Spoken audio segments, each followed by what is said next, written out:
नमस्कार साथियों, मैं संदीप पारिक मेरे YouTube चैनल मिशन उत्कर्ष के अंदर एक बार आपका तहे दिल से हार्दिक स्वागत करता हूं। दोस्तों, हमारी बात चल रही थी भारतीय राज्य व्यवस्था पर। और भारतीय राज्य व्यवस्था के अंदर जिस कड़ी पर हम बात कर रहे थे वो कड़ी थी अनुसूचियाँ। कौन सी थी? अनुसूचियाँ। और अनुसूचियों के अंतर्गत हमने पढ़ ली थी अनुसूची नंबर 8। अब आज हम बात करेंगे अनुसूची नंबर 9। अनुसूची नंबर 9। अनुसूची नंबर 9 क्या है? तो देखो, अनुसूची नंबर 9 के अंदर क्या है? इसमें उन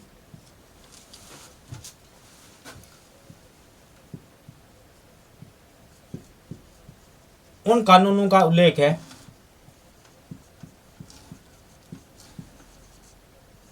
इसमें उन कानूनों का उल्लेख है जिनको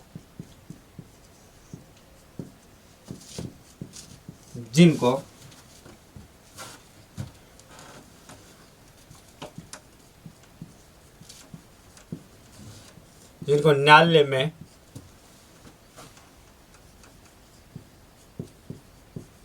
चुनौती नहीं दी जा सकती।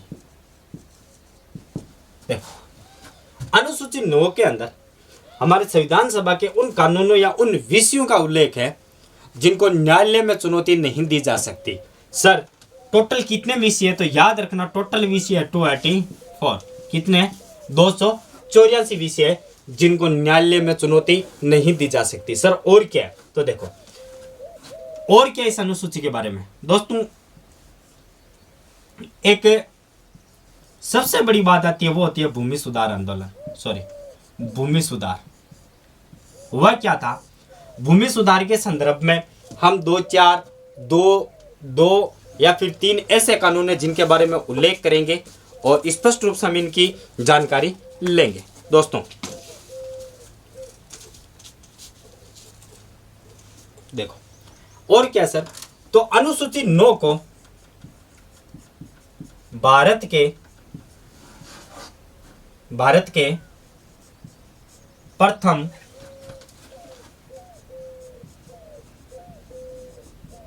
संविधान संशोधन द्वारा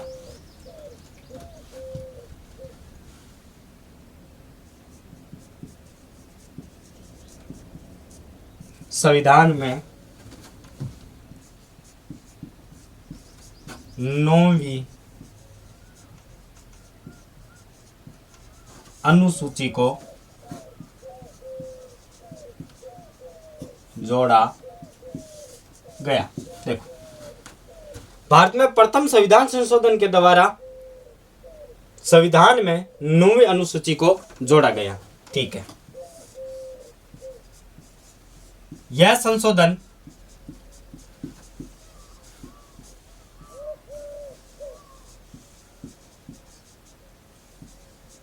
अंतरिम संसद के द्वारा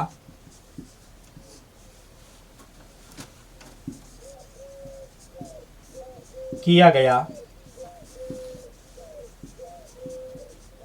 एकमात्र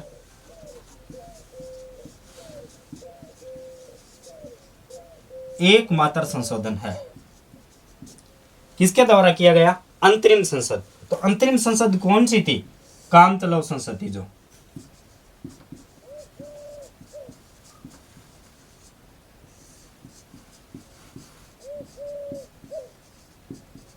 कब किया गया था? तो वो किया गया 1951 में। कब किया गया था? 1951। देखो, अनुसूची 9 में इसमें उन कानूनों का उल्लेख है जिनको न्यायालय में चुनौती नहीं दी जा सकती। इसके अंदर टोटल कितने विषय है? 284 विषय। मोस्ट इंपोर्टेंट कौन सा है? तो वो है भूमि सुधार। और क्या सर? तो भारत के प्रथम संविधान संशोधन द्वारा संविधान के अंदर 9वीं अनुसूची को जोड़ा गया। संविधान में 9वीं अनुसूची को जोड़ा गया। और क्या है? यह संशोधन अंतरिम संसद द्वारा किया गया एकमात्र संशोधन है। ठीक है। अंतरिम संसद का अर्थ है काम चलाओ संसद। अंतरिम संसद का अर्थ क्या है? तो देखो, मैंने बताया था कि जो 1947 का अधिनियम है, भारत स्वतंत्रता अधिनियम, उसके तहत भारत और पाकिस्तान का विभाजन हो गया था। और भारत और पाकिस्तान के विभाजन होने के बाद मैंने बताया था कि जो भारत के अंदर संसद है, ठीक है, जब तक हमारा नया संविधान लागू होकर के नई संविधान नहीं बन जाएगी तब तक संविधान सभा किसके रूप में कार्य करेगी? संसद के रूप में। कौन सी संविधान सभा किसके रूप में कार्य करेगी? संसद के रूप में। और उस संसद को कौन सा कहा गया है? अंतरिम संसद। कौन सी कहा गया है? अंतरिम संसद। तो एक बार आप इसका स्क्रीनशॉट ले लीजिए। आपने स्क्रीनशॉट ले लिया होगा तो याद रखना, ये मैंने दोस्तों जो 284 विषय लिखा है ना, 284 विषय, तो ये वो विषय जिनको चुनौती नहीं दी जा सकती। क्या नहीं दी जा सकती? चुनौती। इन 284 विषयों को चुनौती नहीं दी जा सकती। क्या सर 9वीं अनुसूची के अंदर और भी विषय रखे जा सकते हैं? हाँ, रखे जा सकते हैं। हम चर्चा करेंगे। देखो और क्या बात है सर, ये भूमि सुधार आंदोलन क्या है? हदबंदी। देखो मैंने आप सभी को एक बात बताई है, वो बात है कौन सी सर? भूमि सुधार। कौन सी? भूमि सुधार। दोस्तों भूमि सुधार, भूमि सुधार के अंदर एक शब्द आता है हदबंदी। कौन सा शब्द आता है? हदबंदी। देखो हदबंदी का अर्थ है कि किसके पास कितनी जमीन होगी या कितनी जमीन होगी, उसके बारे में हदबंदी यानी पाबंदी लगा दी गई थी, सीमा लगा दी गई थी। तो इसके खिलाफ अनेक प्रकार के मामले हुए थे। सबसे पहला किसने किया था, कैसे किया था, ठीक है, और जो सबसे बड़ा मामला आता है केशवानंद बनाम भारत मामला, वो क्या था, तो इनके बारे में चर्चा करेंगे। दोस्तों एक बिहार राज्य के रहने वाले व्यक्ति थे जिनका नाम है कामेश्वर सिंह। क्या नाम है? कामेश्वर सिंह। तो नंबर 1 लगा लीजिए आप, कामेश्वर सिंह।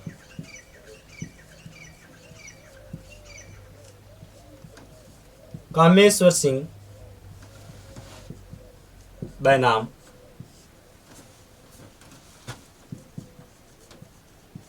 बिहार राज्य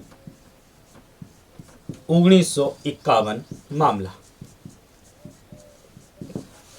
बिहार के रहने वाले कामेश्वर सिंह ने 1951 के अंदर इस भूमि सुधार यानी हदबंदी यानी इस हदबंदी पर क्या लगा दी थी? रीढ़ लगा दी थी। ठीक है, यह मामला गया था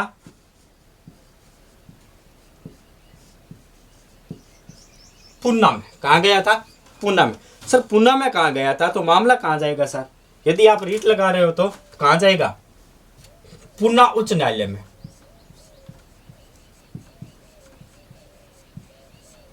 पूना उच्च न्यायालय में। और पूना उच्च न्यायालय ने इस भूमि सुधार का भूमि सुधार नियम को सही बताया और इस मामले में इनकी क्या हो गई थी? हार हो गई थी। क्या हो गई थी? हार हो गई थी। क्या हो गई थी? हार हो गई थी। मतलब कामेश्वर सिंह बनाम बिहार राज्य 1951 के मामले में कामेश्वर सिंह की पूना उच्च न्यायालय ने नहीं सुनी थी और उन्होंने कहा कि भाई ये संविधान के तहत है तो आप इसके बारे में रीट नहीं लगा सकते। फिर क्या हुआ? और क्या हुआ? फिर देखो ऐसे ही एक व्यक्ति और है जिनका नाम है शंकर प्रसाद।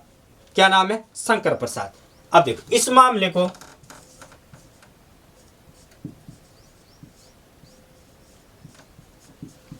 शंकर प्रसाद बनाम भारत संघ 1951 का मामला कहा जाता है। सर इसमें क्या हुआ? देखो शंकर प्रसाद जी ने कहा कि चलो भाई पूना के उच्च न्यायालय ने यदि रीट लगा दी है, यदि इनके बारे में नहीं सुना है, तो फिर इन्होंने रीट लगाई थी। और वो रीट क्या लगाई थी? वो उस रीट का एक रीजन रखा था कि सर अंतरिम संसद को अंतरिम संसद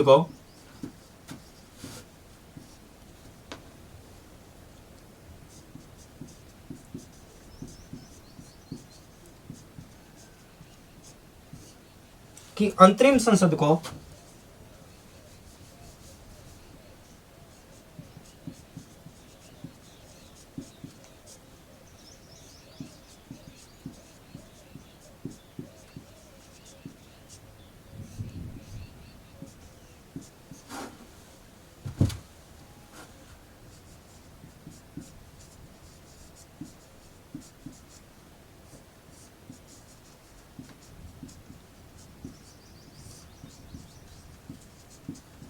देखो इनका क्या कहना था, शंकर प्रसाद जी का क्या कहना था कि सर जो अंतरिम संसद है इनको कानून,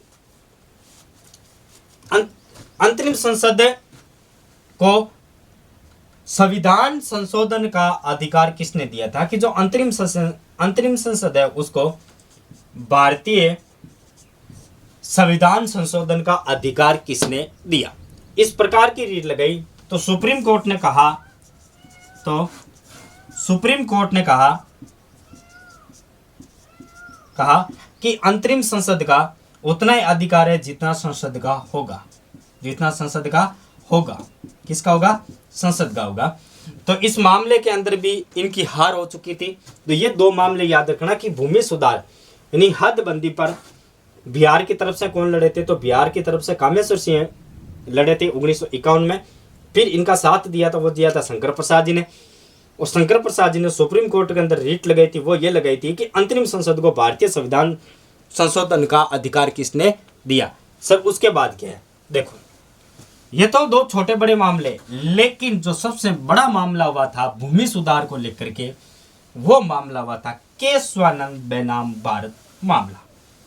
केशवानंद बनाम भारत मामला। सर क्या मामला था? तो देखो हम बात कर रहे हैं केशवानंद बनाम भारत मामले की।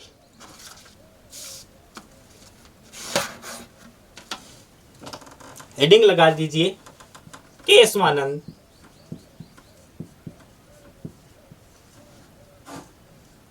बनाम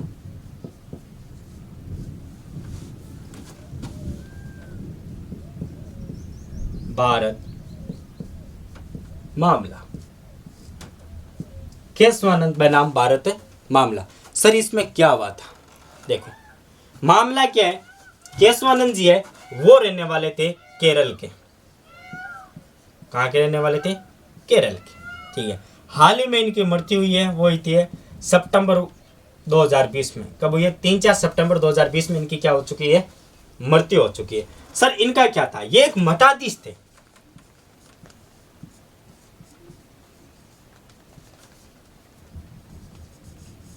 क्या थे? मठाधीश थे।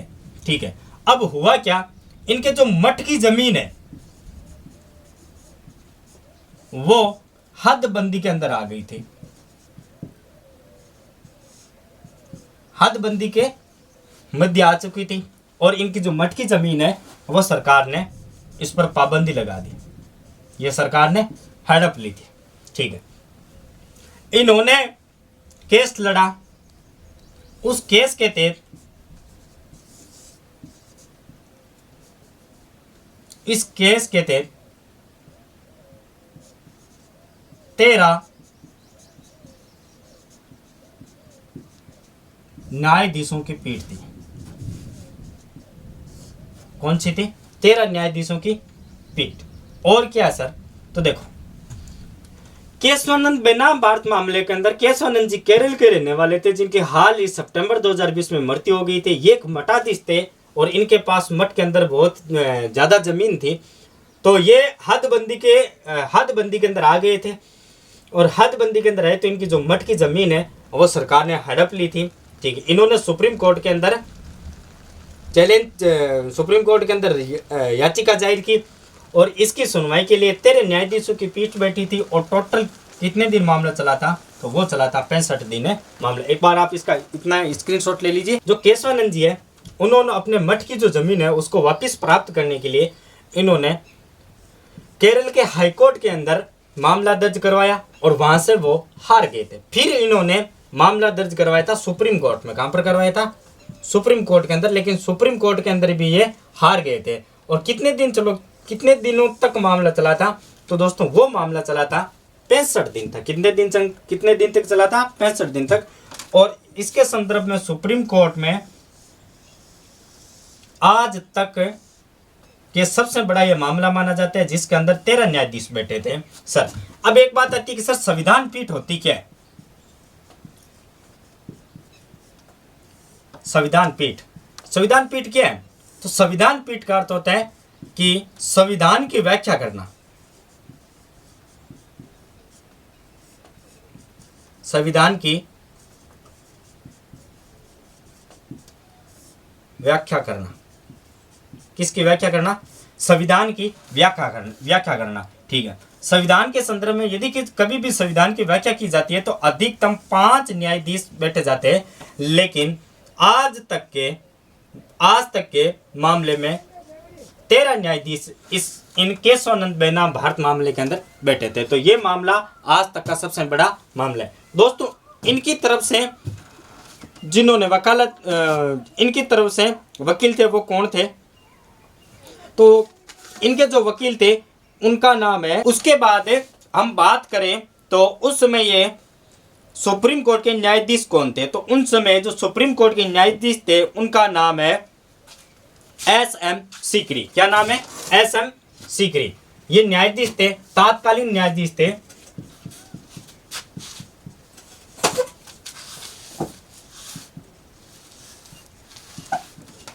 एस.एम.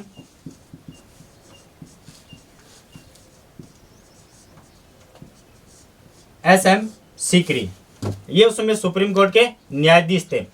इनका नाम बहुत बार पूछा जाता है और पूछा भी जा सकता है, क्योंकि ये सबसे बड़ा मामला हुआ था। जो संविधान के संदर्भ में सबसे बड़े मामले हुए थे, तो उनके अंदर आपको सुप्रीम कोर्ट के न्यायाधीश है, न्यायाधीश का नाम भी पूछा जा सकता है। कितने न्यायाधीशों की पीठ बैठी थी? देखो, केशवानंद बेनाम मामले के अंदर हुआ क्या था कि जो केशवानंद जी है वो थे केरल के, और उस समय संविधान के अंदर 9वीं अनुसूची जोड़ी गई थी। ये 9वीं अनुसूची किन के द्वारा जोड़ी गई थी? तो वो जोड़ी गई थी अंतरिम संसद के द्वारा। अंतरिम संसद ने 1951 के अंदर भारतीय संविधान में प्रथम संविधान संशोधन किया गया था, और उस संविधान संशोधन के तहत 9वीं अनुसूची जोड़ी गई थी। केशवानंद जी केरल के रहने वाले थे, और हाल ही में सितंबर 2020 में इनकी मृत्यु हो चुकी है। ये एक मठाधीश थे, इनके पास मठ की बहुत सारी जमीन थी, लेकिन इस नियम यानी भूमि सुधार नियम जिनके अंदर हदबंदी चल रही थी, इस हदबंदी की चपेट में आ गए और इन्होंने अपने मठ की जमीनें खो दी। इसके संदर्भ में इन्होंने केरल के हाईकोर्ट के अंदर याचिका जारी की थी, केस लड़ा था, लेकिन वहां से वो हार गए थे। फिर इन्होंने सुप्रीम कोर्ट के अंदर याचिका जारी की, और सुप्रीम कोर्ट के अंदर इनका मामला चला था 65 दिन का, और इन 65 दिनों के अंदर जो लास्ट निर्णय किया गया था वो किया गया था 13 न्यायाधीशों के द्वारा। कितने न्यायाधीशों के द्वारा? 2 पक्ष में न्यायाधीश बैठे थे, 7 और 6।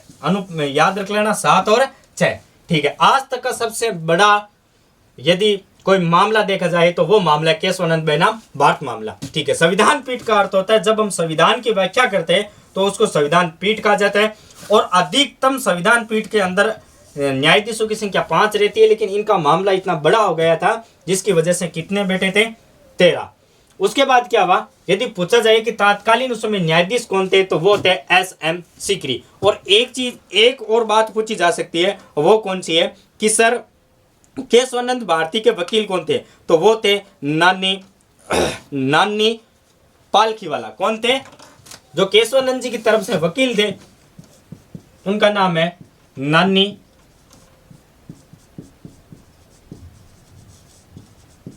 पालखीवाला। उस समय केरल के सबसे ज्यादा मशहूर वकील यही थे। तो इनके बारे में आप थोड़ा याद रखना। इन बातों को एग्जाम के अंदर बहुत बार पूछा जाता है, क्योंकि आज तक का संविधान के अंदर यदि सबसे बड़ा मामला है तो वो यही है, केशवानंद बेनाम भारत मामला। दोस्तों, लेकिन दुर्भाग्य की बात यह है कि फिर भी केशवानंद जी इस मामले के अंदर सुप्रीम कोर्ट में भी इनकी क्या हो चुकी थी? हार हो चुकी थी। एक नाम आता है, वो आता है समीक्षा। सर समीक्षा क्या होता है? बहुत बार पूछा जाता है समीक्षा। तो समीक्षा का अर्थ होता है किसी भी कानून को या किसी भी कार्य को या फिर किसी भी विधि को कोर्ट में चैलेंज करना। कोर्ट में चैलेंज करना। और क्या बात है दोस्तों, ये हार तो गए थे, इन्होंने इस मामले के अंदर हार का सामना किया था, लेकिन फिर भी ये हमारे लिए बहुत कुछ बातें छोड़ के चले गए थे। वो बातें कौन सी है? अब हम मोस्ट इंपॉर्टेंट क्वेश्चन के बारे में चर्चा करेंगे, और वो चर्चा कौन सी रहेगी। तो आपके दिमाग में अभी एक क्वेश्चन चल रहा है कि क्या सर हम किसी भी कानून को क्या 9वीं अनुसूची के अंदर डाल सकते हैं? तो दोस्तों, हुआ क्या था, ये बात चल रही है 1951 के आसपास की। तो फिर जो कानून आए थे वो कानून 9वीं अनुसूची के अंदर डालने लगे थे। तो फिर संसद के अंदर एक मीटिंग हुई थी और संसद ने कहा था कि ऐसे तो आप यदि किसी भी कानून को डाल देंगे तो न्यायालय में उनके खिलाफ चुनौती नहीं दी जा सकती। लेकिन फिर संसद के अंदर एक बैठक हुई थी और उस बैठक के तहत स्पष्ट रूप से कहा था कि 24 अप्रैल 1973 24 अप्रैल 1973 देखो, यदि कोई भी कानून है 24 अप्रैल 1973 से पहले है तो उनको चुनौती नहीं दी जा सकती, उनको चुनौती नहीं दी जा सकती। यदि कोई कानून 24 अप्रैल 1973 के बाद जोड़ा जाता है तो उनको चुनौती दी जा सकती है, उनको चुनौती दी जा सकती है। सर ऐसा क्या हुआ यदि इनको तुम चुनौती नहीं दे सकते? रीजन क्या है कि ये 9वीं अनुसूची में डाला गया है और 9वीं अनुसूची के अंदर स्पष्ट रूप से कहा गया है कि 9वीं अनुसूची के अंदर उन विषयों का उल्लेख है जिनको न्यायालय में चुनौती नहीं दी जा सकती, जिनको न्यायालय में चुनौती नहीं दी जा सकती। लेकिन 9वीं अनुसूची के अंदर भी तो यही विषय आते हैं, फिर इनको चुनौती क्यों दी जा सकती है? तो याद रखना, फिर संसद ने, सुप्रीम कोर्ट ने निर्णय सुनाया कि यदि वो कोई भी विषय 9वीं अनुसूची के अंदर डाले जाते हैं, कोई भी विषय 9वीं अनुसूची के अंदर डाले जाते हैं, यदि वो हमारे संविधान का, यदि वो भारतीय संविधान का, यदि वो भारतीय संविधान की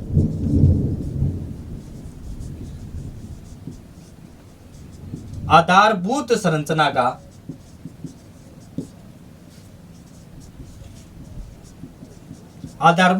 का उल्लंघन करते हैं तो उन विषयों पर चुनौती दी जा सकती है, उन विषयों पर चुनौती दी जा सकती है। क्या यदि कोई बिल है, जैसे मान लो अभी कृषि बिल आया है, तो क्या कृषि बिल को इसके अंतर्गत रखा जा सकता है? तो दोस्तों कृषि बिल को इसके अंतर्गत रखा जा सकता है। यदि कृषि बिल के अंदर हमारे जो संविधान का आधारभूत संरचना है, यदि इसको किसी भी प्रकार से ठेस पहुंचती है तो इस कृषि बिल के बारे में भी, इस कृषि बिल को भी चुनौती दी जा सकती है। अर्थात वो विषय, उन विषयों को रखा जाएगा उन विषयों को रखा जाएगा जो हमारे संविधान के आधारभूत संरचना को आधारभूत संरचना का उल्लंघन नहीं करते। यानी जो हमारा संविधान का स्ट्रक्चर है, जो हमारे संविधान के अंदर लिखी हुई बातें, उनका उल्लंघन नहीं करते हैं, कोई भी विरोध नहीं करता है, तो उन्हीं विषयों को 9वीं अनुसूची के अंदर रखा जाएगा। एक मामला और हुआ था जिसको कहा जाता है इंदिरा साहनी बनाम भारत मामला, जो हुआ था 1992 के अंदर। कब हुआ था? 1992 में। मैं थोड़ी सी चर्चा करूंगा। ये बात चल रही है हमारी 1973 की। 1973 में नियम लागू कर दिया था। फिर एक मामला आया था इंदिरा साहनी बनाम 1992 का मामला। सर क्या हुआ था? जब हम आरक्षण की ओर बढ़ेंगे तो आरक्षण के अंदर इस विषय पर खुल करके चर्चा करेंगे, लेकिन एक बात समझ लो, इंदिरा साहनी बनाम भारत मामला कब हुआ था? 1992 में। सन याद रख लेना, बहुत बार पूछा जाता है सन के बारे में। सर हुआ क्या था? देखो, वैसे तो यदि हमारे संविधान के अंदर लिखा हुआ है कि जो आरक्षण है वो आरक्षण राज्य के अंदर लगभग अधिकतम 50% ही दिया जाएगा। कितना दिया जाएगा? अधिकतम 50% ही दिया जाएगा। लेकिन तमिलनाडु के अंदर जो आरक्षण है वो है 69%। कितना है तमिलनाडु के अंदर? कितना है? 69%। सर तमिलनाडु के अंदर 69%, इसका रीजन क्या है? जब हम आरक्षण की ओर बात करेंगे तब हम इसके बारे में, इस विषय के बारे में खुल करके चर्चा करेंगे, लेकिन आप देख लो, ठीक है ना। अब ये जो विषय है, यदि इस विषय की बात की जाए तो ये विषय किसी भी प्रकार से जो संविधान है, उस संविधान का जो आधारभूत ढांचा है, उस आधारभूत ढांचे को ठेस नहीं पहुंचाता है। तो इसीलिए 1992 के अंदर इस विषय को भी किसके अंदर डाल दिया गया था? 9वीं अनुसूची में डाल दिया गया था। और ये किसके लिए? तो दोस्तों याद रखना, ये SC/ST वर्ग के लिए। किसके लिए? SC/ST वर्ग के लिए जो आरक्षण की बात है वो तमिलनाडु के संदर्भ में 69% है, और तमिलनाडु को छोड़ करके जो जितने भी बाकी राज्य है उनके अंदर 50% से ज्यादा नहीं दिया जा सकता। ये आरक्षण दिया जाता है वो जनगणना के आधार पर दिया जाता है। किसके आधार पर दिया जाता है? जनगणना के। यदि जैसे मान लो राजस्थान के अंदर SC ST की जनसंख्या 18% है, तो आरक्षण भी कितना दिया जाएगा? 18%। यदि किसी राज्य के अंदर SC ST की संख्या 18%, तो SC ST को कितना आरक्षण दिया जाएगा? 18%। लेकिन तमिलनाडु के अंदर कितना दिया गया है? 69%। रीजन क्या है? क्योंकि तमिलनाडु के अंदर SC ST की संख्या है वो 69% है, इसलिए तमिलनाडु के अंदर कितना दिया गया है? 69%। हम चर्चा करेंगे जब तमिलनाडु के बारे में आरक्षण के ऊपर चर्चा करेंगे। तो देखो, इंदिरा साहनी बहना भारत मामला सन 1992 की बात है।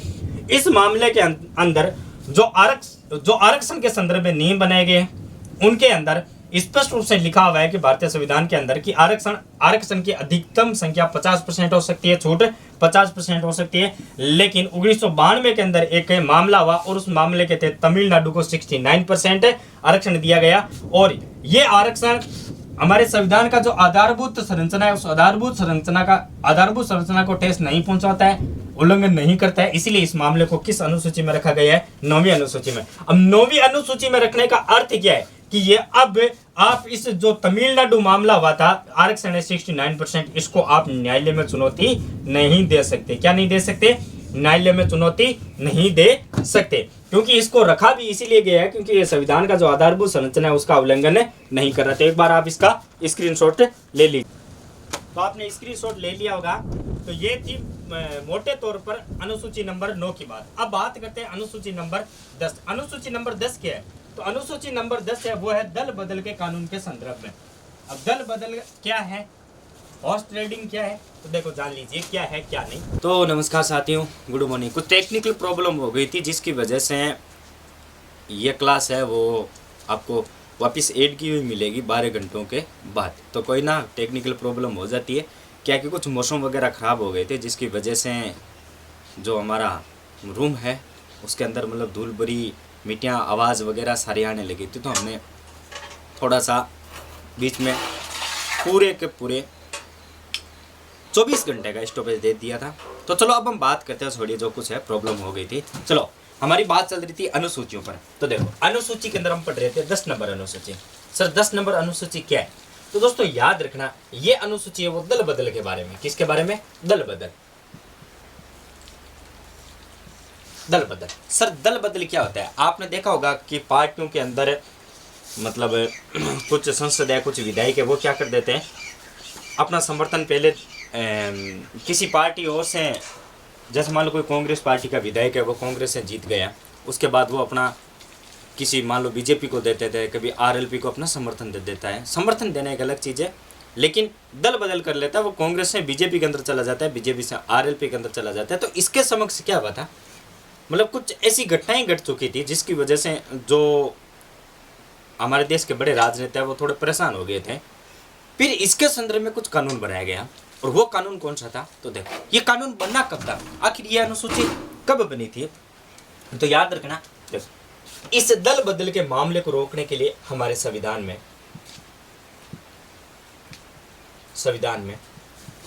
एक संशोधन हुआ, एक संविधान संशोधन हुआ, एक संविधान संशोधन। सर संविधान संशोधन हुआ कौन सा था? तो याद रखना, ये जो संविधान संशोधन हुआ था ये हुआ था 52वां। कौन सा हुआ था? 52वां संविधान संशोधन हुआ था। हुआ कब था सर? 1985। कब हुआ था? 1985 में। ठीक, हुआ किस लिए था? तो याद रखना, दल बदल के संदर्भ में हुआ था, इसके विरोध के अंदर किया गया था। उस समय हमारे भारत के प्रधानमंत्री कौन थे? उस समय सरकार किसकी थी? यानी प्रधानमंत्री। यदि मैं प्रधानमंत्री की बात करूं तो उस समय जो प्रधानमंत्री थे वो थे राजीव गांधी।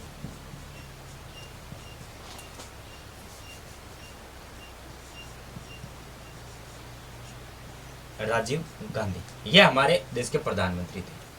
ठीक है सर, कुछ इनके बारे में स्टोरी बताइए, क्या है क्या नहीं। देखो, आपने नाम सुना होगा आयाराम गयाराम।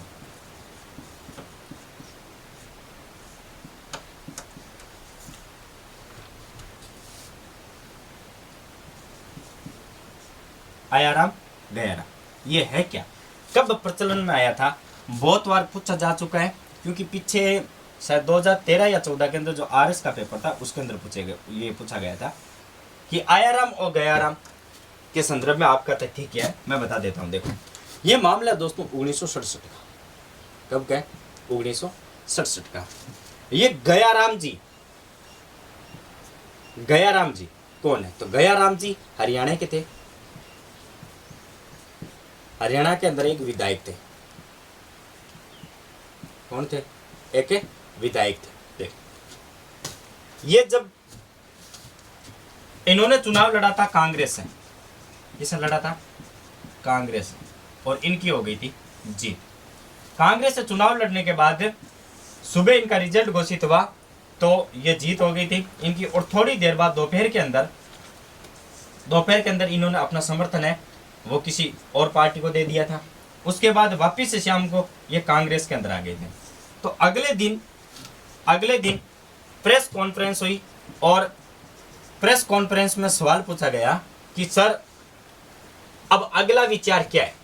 अब अगला विचार क्या है? तभी इनके साथ एक मानव खड़े थे और वो उन्होंने बोला कि अब तक तो ये गयाराम थे लेकिन अब ये आयाराम बन गए। इनका कहना क्या था कि पहले तो वो कांग्रेस छोड़ के गए थे, फिर उन्होंने अपनी अलग पार्टी को समर्थन दे, अलग पार्टी के अंदर चले गए थे, फिर वापस कांग्रेस के अंदर आ गए थे। इसका मतलब क्या? अब ये आयाराम है, गयाराम नहीं है। अब ये क्या है? आयाराम, यानी अब वो कांग्रेस में रहेगी।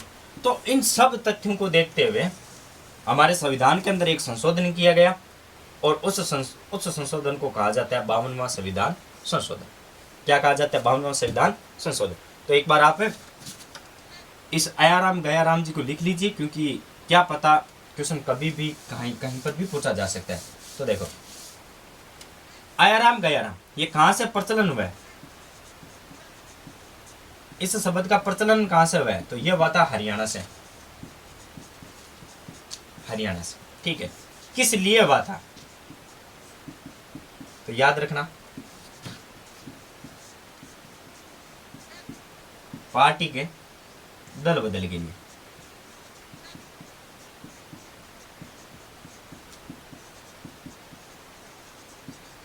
पार्टी के दल बदल से संबंधित के लिए, ठीक है। तो ये गयाराम है ना, वो पहले व्यक्ति थे और बार बार 2-3 बार पार्टी चेंज करने की वजह से ये शब्द प्रचलन में आ गए हैं।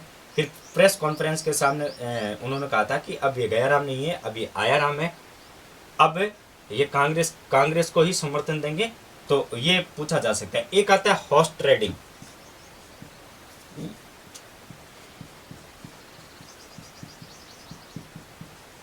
हॉर्स ट्रेडिंग ये भी जो विधायकों की दौड़ होती है ना, उसके संबंध में आता है कि जब मान लो किसी भी सरकार को गिराना है तो उसके संदर्भ में जो होड़ लगती है, जैसे पीछे हुई थी राजस्थान के अंदर अशोक गहलोत जी और पायलट के बीच हुई थी, तो उसके संबंध में ये हॉर्स ट्रेडिंग आता है। तो एक बार आप इसका स्क्रीनशॉट ले लीजिए। तो स्क्रीनशॉट आपने ले लिया होगा। सर और क्या बात है? तो ध्यान से सुनिए, और कौन सी बातें हैं।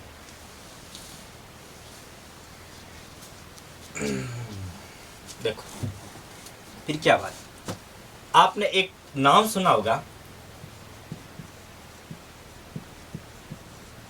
राजनीतिक राष्ट्रदल। राजनीतिक राष्ट्रदल, याद रखना, राजनीतिक राष्ट्रदल शब्द हमारे मूल संविधान में नहीं है। मूल संविधान में नहीं है, यह बाद में जोड़ा गया था। तो राजनीतिक राष्ट्रदल संबंधी जो शब्द है वो हमारे मूल संविधान में नहीं है।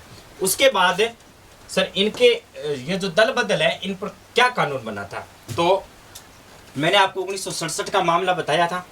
उसके बाद क्या हुआ? देखो 26 जनवरी 1950 से लेकर के 1985 तक कोई भी कानून नहीं था। फिर 1985 के अंदर एक कानून बनाया गया और वो कानून चला था 2003 तक। कब चला था? 2003 तक। अर्थात 1985 के अंदर ही ये 10वीं अनुसूची है वो अस्तित्व में आई थी। देखो हुआ क्या, 1985 के अंदर राजीव गांधी सरकार ने एक निर्णय लिया और वो निर्णय ये था कि 1/3 यानी 1/3 सदस्यता क्या है क्या नहीं, आराम से सुनना। 26 जनवरी 1950 से लेकर के 1985 तक 10वीं अनुसूची नहीं थी। और जो संविधान संशोधन हुआ था, 52वां जो संविधान संशोधन हुआ था, तो नंबर 1 आप लगा लीजिए, 52वां संविधान संशोधन 1985। देखो, अब दल बदल के बारे में क्या कहा था, जो 52वां संविधान संशोधन हुआ था उसमें एक बात लिखी हुई कि यदि किसी पार्टी के 1/3 यानी 1/3 यानी 1/3 सदस्य किसी पार्टी को छोड़ते हैं,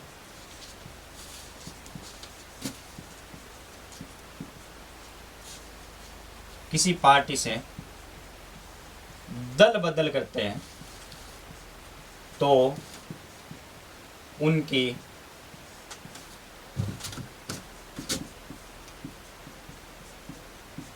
सदस्यता खत्म हो जाएगी।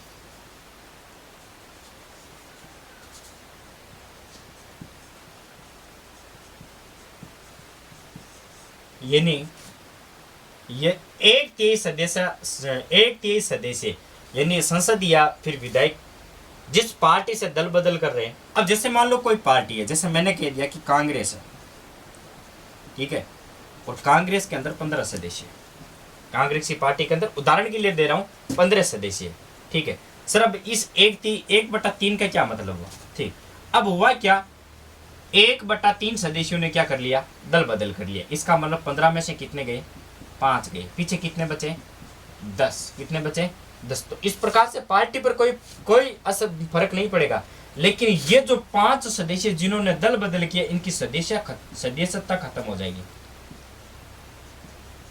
क्या हो जाएगी, सदस्यता खत्म हो जाएंगी। ये फिर उस टाइम के दौरान इलेक्शन नहीं लड़ सकते और ना ही किसी दूसरी पार्टी में जा सकते।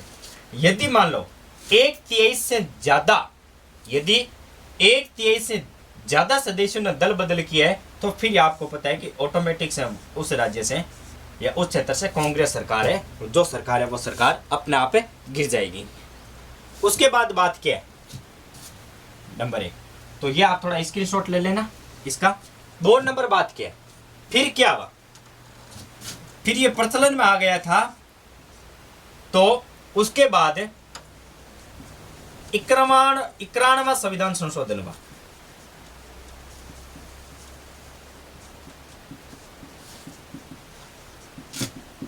दो 2003 में 91वां संविधान संशोधन 2003 में हुआ। इसके अंदर क्या कहा गया, तो इसके अंदर यह कहा गया कि यदि कोई विधायक या संसद अपना दल बदल कर रहे हैं, यदि उनकी संख्या 2/3 हुई, यानी 2/3 हुई। अब मैंने एग्जांपल लिया था 15, अब कोई भी पार्टी है वो दल बदल कर रही है, तो 15, यानी यदि 15 में से 10 व्यक्ति से कम यदि कोई दल बदल कर रहा है, तो इनकी क्या हो जाएगी, सदस्यता खत्म हो जाएगी। यदि उनकी संख्या 10 से प्लस रही है, तो वो पार्टी खत्म हो जाएगी, वरना जो दल बदल कर रहे थे विधायक या संसद, उनकी क्या हो जाएगी, सदस्यता खत्म हो जाएगी। तो देखो अनुसूची नंबर 10 दल बदल के संदर्भ में, ठीक है, दल बदल के संदर्भ में परेशान हो गए थे, और उस परेशानी का निवारण करने के लिए हमारे संविधान में एक संशोधन हुआ, उसको कहा जाता है पहला 52वां संविधान संशोधन। यह हुआ कब था, 1985। राजीव गांधी उस समय हमारे देश के प्रधानमंत्री थे, ठीक है। इसके अंदर क्या कहा कि भाई यदि कोई पार्टी है और उस पार्टी की 1/3 सांसद या विधायक, 1/3 सांसद या विधायक दल बदल कर रहे हैं, तो कुछ नहीं है। यदि 1/3 से कम है, तो जो दल बदल कर रहे हैं उनकी सदस्य क्या हो जाएगी, खत्म हो जाएगी। और फिर ये प्रचलन में आ गया था। उसके बाद 91वां संविधान संशोधन करना पड़ा हमारी संसद को, और ये संविधान हुआ था 2003 में, और उन्होंने कहा कि अब 1/3 की जगह 2/3 कर दो, यानी जैसे मान लो 15 सदस्य है, तो उसके अंदर हो जाएंगे 10। यदि किसी पार्टी के अंदर 15 सदस्य है और 15 में से यदि मान लो 10 सदस्य दल बदल कर रहे, तो वो पार्टी खत्म हो जाएगी। यदि 10 से कम कर रहे और 10 से कम कर रहे उन सांसद या विधायकों की क्या हो जाएगी, सदस्यता खत्म हो जाएगी। सदस्यता खत्म होने का अर्थ कतई ये नहीं है कि वो दोबारा इलेक्शन नहीं लड़ सकते। वो दोबारा इलेक्शन लड़ेंगे, लेकिन जैसे मान लो अभी कांग्रेस सरकार है, जब तक कांग्रेस सरकार का सत्र चलता रहेगा, ये सत्र पीरियड पूरा नहीं होगा, तब तक वो नहीं लड़ सकते। जैसे ही ये सत्र पीरियड पूरा होता है तो उसके बाद वो इलेक्शन लड़ सकते हैं। तो ये हमारी थी अनुसूची नंबर 10। तो एक बार आप इसका स्क्रीनशॉट ले लीजिए। देखो और क्या है, तो एक एक्सक्यूज आता है कि सर यदि मान लो दल बदल कर रहे हैं तो इसके संदर्भ में शिकायत कहाँ करनी पड़ेगी, क्या हाई कोर्ट में होगा, सुप्रीम कोर्ट में होगा, राष्ट्रपति को करनी पड़ेगी कि राज्यपाल को करनी पड़ेगी, कि क्या है क्या नहीं। देखो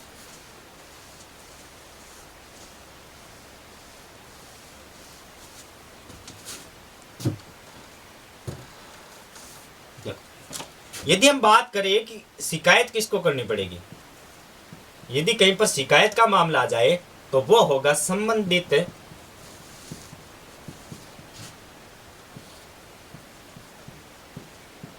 सदन के अध्यक्ष या फिर सभापति को करनी पड़ेगी।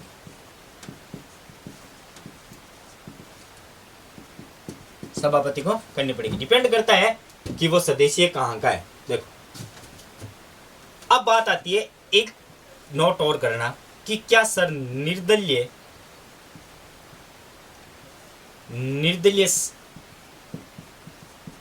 सांसद या फिर विधायक है वो दल बदल कर सकते हैं या नहीं। तो देखो निर्दलीय सांसद या विधायक याद रखना दल बदल नहीं कर सकते, दल बदल नहीं कर सकते। फिर क्या कर सकते हैं, वो किसी पार्टी को समर्थन दे सकते हैं।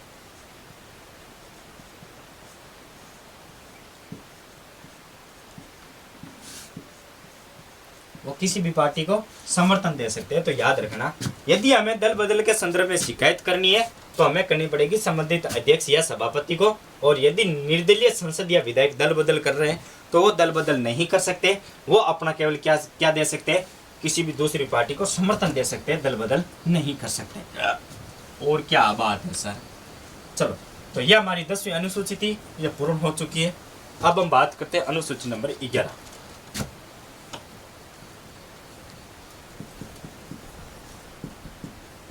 वैसे जो हमारी 9वीं अनुसूची थी, यदि उस पर विधित रूप से यदि चर्चा की जाए तो दोस्तों लगभग 1.5 घंटे की चर्चा है 9वीं, और यदि 9वीं और 10वीं दोनों को देखा जाए तो दोस्तों लगभग मेरे ख्याल से 2 घंटे का मैटर है। कभी जब हम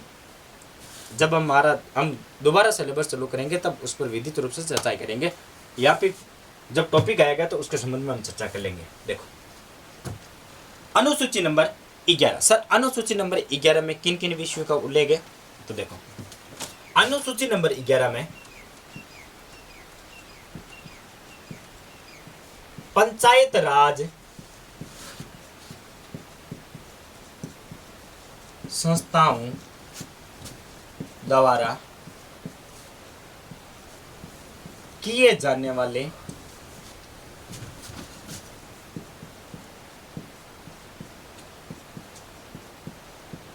कार्यों के विषयों का उल्लेख है। कार्यों का विषय लेनी, जो पंचायत राज की जो संस्थाएं होती है वो कार्य करती है उन विषयों का। वर्तमान के अंदर लगभग कितने विषय हैं इसके अंदर, तो वो लगभग 29 कार्य। कितने कार्य, 29 कार्य। ठीक है, इसको कब जोड़ा गया था, तो याद रखना 73वां संविधान संशोधन, 73वां संविधान संशोधन 1973 में इस अनुसूची को जोड़ा गया था। तो एक बार आप इसका स्क्रीनशॉट ले। इसको जोड़ा कब गया था, 73वां संविधान संशोधन 1900, ये 73 नहीं है, 1993 में कर लेना, सॉरी 1993 के अंदर जोड़ा गया था। तो ये हो गई हमारी 11वीं अनुसूची के बारे में। अब बात करते हैं हमारी लास्ट और फाइनल अनुसूची नंबर 12। अनुसूची नंबर 12 देखो, अनुसूची नंबर 12 के अंदर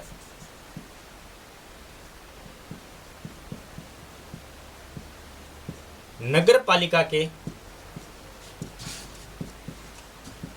कार्यों का उल्लेख है। नगर पालिका के कार्यों का उल्लेख है। सर नगर पालिका से यहाँ तीनों संस्थाओं का मतलब है नगर निगम, नगर परिषद और नगर पंचायत। नगर पालिका से तीनों है, नगर निगम, नगर परिषद और नगर पंचायत। यह तीनों से मतलब है, याद रखना, इस एक शब्द का तीनों से तात्पर्य यह जोड़ा गया था वो 73वें संविधान संशोधन के 74वें संविधान संशोधन के द्वारा जोड़ा गया था। और वो भी कब हुआ था? 1993 में। कब हुआ था? 1993 में। तो एक बार आप इसका भी स्क्रीनशॉट है ले लीजिए। तो दोस्तों आज की क्लास के अंदर हमने अनुसूचियां हैं वो विधित रूप से खत्म कर ली। अनुसूची के बारे में जो भी जानकारी थी शॉर्ट रूप से हमने प्राप्त कर ली है। वैसे शॉर्ट रूप तो क्या है, जितना हो सका मैंने बता दिया, लेकिन 9वीं और जो 10वीं अनुसूची है उसके संदर्भ में एक आपको अलग ही वीडियो डाल दूंगा, क्योंकि वो अनुसूचियाँ थोड़ी बड़ी है। उन दोनों अनुसूचियों के संदर्भ में यदि बात की जाए तो लगभग 2 घंटे के आसपास बातें चलेगी। ठीक है, तो अब हमारा जो अगला टॉपिक रहेगा वो रहेगा प्रस्तावना, यानी भारतीय संविधान सभा की प्रस्तावना क्या है, आखिर उद्देश्य प्रस्ताव है उसके संदर्भ में क्या है। ठीक है, प्रस्तावना होती क्या है, इनके संदर्भ में हम चर्चा करेंगे। तो आप अपनी नोटबुक में हेडिंग लगा लीजिए भारतीय संविधान सभा की प्रस्तावना। तो अब हम मिलेंगे हमारी अगली क्लास में, तब तक सभी विद्यार्थियों को जय हिंद, जय भारत।